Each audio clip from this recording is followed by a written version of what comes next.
జీ5 ఉండగా మీ favourite TV shows ని మీరు అస్సలు మిస్ అవ్వలేరు. Complete free. నేను అవనికి మంచి సంబంధం చూశాను.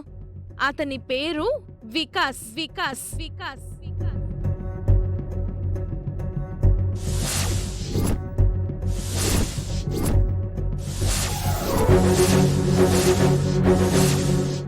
వికాస్ అంటే నా తమ్ముడు వేదవతి గారు. ఒకరోజు మీ ఇంటికొచ్చాడు గుర్తుందా? అయ్యయ్యో, గాడ్ బ్లెస్ యూ బాబు, పైకిలే. గుర్తొచ్చాడు. ఆ అబ్బాయి చాలా మంచివాడు. ఆ రోజు ఎంత పద్ధతిగా, ఎంత వినయంగా ఉన్నాడు. దుబాయ్లో సెటిల్ అయ్యాడు. కోట్లు సంపాదించాడు. 10 మంది పనోళ్ళు, 10 కార్లు. మా విక్కీ రేంజ్ మామూలుగా ఉండదు.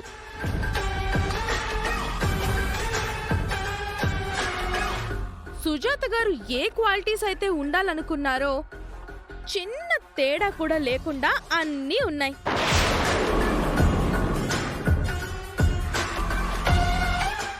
అన్నీ ఉన్న ఆకు అణిగిమణిగి ఉంటుంది, ఏమీ లేని ఆకు ఎగిరెగిరి పడుతుందని అంటారు కదా. మా విక్కీ కూడా అలాంటివాడే. అన్నీ ఉన్నా ఎంతో అణుకువగా ఉంటాడు.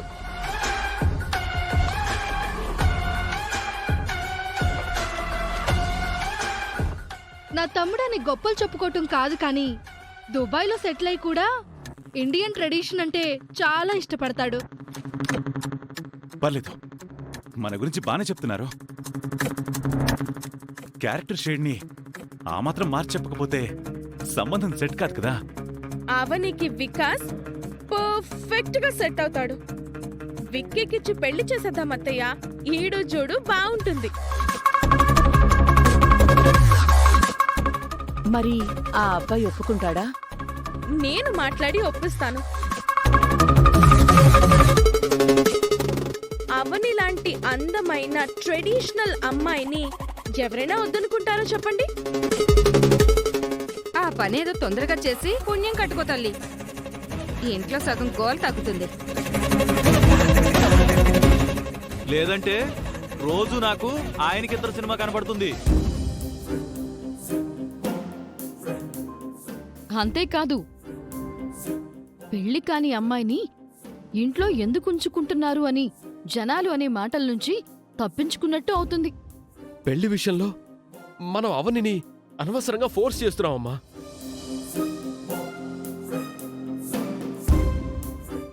ఇంకెంతకాలం ఇంట్లో పెట్టుకుంటావు మావయ్య? జనాలనే మాటలు నీ చెవిన పడకపోవచ్చు, కానీ మా చెవిన పడుతున్నాయి. అవని వాళ్ళ అన్నయ్య తీసుకోవాల్సిన డెసిషన్ ని మనం ఎలా తీసుకుంటాం?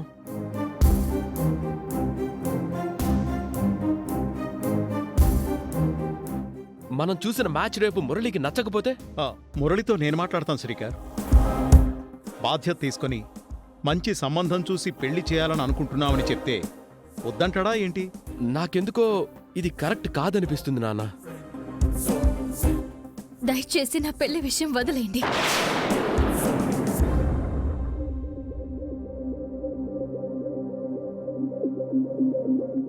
నేను మా అన్నయ్యతో మాట్లాడిన తర్వాత నా నిర్ణయాన్ని చెప్తాను. అలా ఎలా కుదురుతుందామని?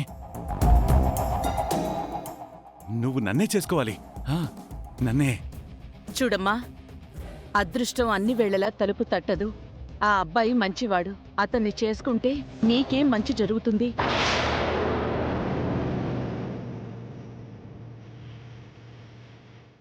కొన్నిసార్లు వద్దనడానికి 100 కారణాలుంటాయి. కొన్నిసార్లు ఒక్క కారణం కూడా ఉండదు.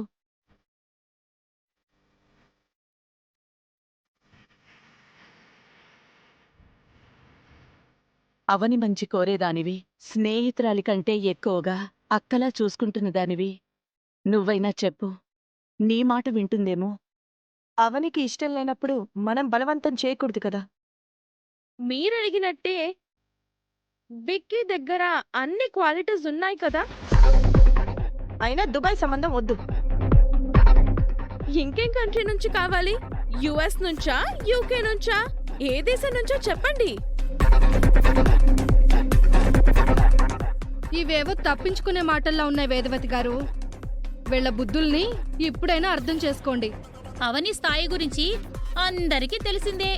మీ ఇంట్లో అతిథిగా ఉంటుంది, మరి ఎందుకు ఇంత బడాయిపోతుంది? మీకు అనవసరమైన మ్యాటర్ ఇది, మీరు మాట్లాడకుండా ఉండండి. బంగారం లాంటి సంబంధం కాలదనుకుంటారేంటి? మీ మంచి కోసమే చెప్తున్నాం కదా. మిమ్మల్ని మాట్లాడొద్దని చెప్పాను కదా.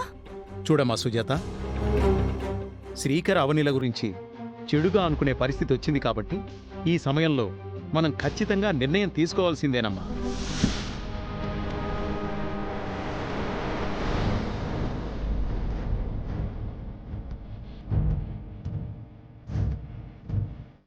మన గురించి ఒకరు వేలెత్తి చూపించే అవకాశం మనం వాళ్ళకి ఇవ్వకూడదు. అంత మంచి సంబంధం ఎందుకు వద్దంటున్నారు?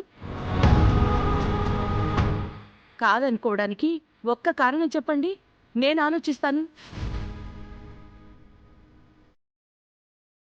అంతేగాని చిన్నపిల్లల ఆటల్లా చేయకండి. మీ వల్ల నా ఇంటికి గాని నా కొడుకు పెళ్లికి గాని చెడు జరిగిందంటే మాత్రం నేను సహించలేను.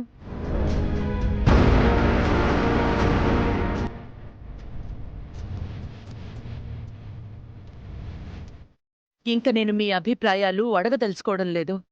ఆజ్ఞాపిస్తున్నాను, నువ్వు వికాస్ని పెళ్లి చేసుకోవాల్సిందే.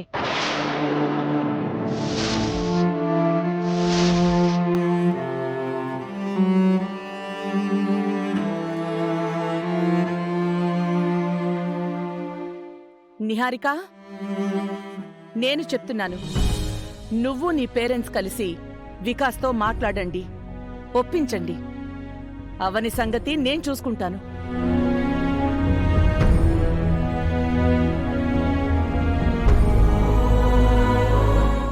ఎవ్వరైనా కాదంటే నేను చూసుకుంటాను.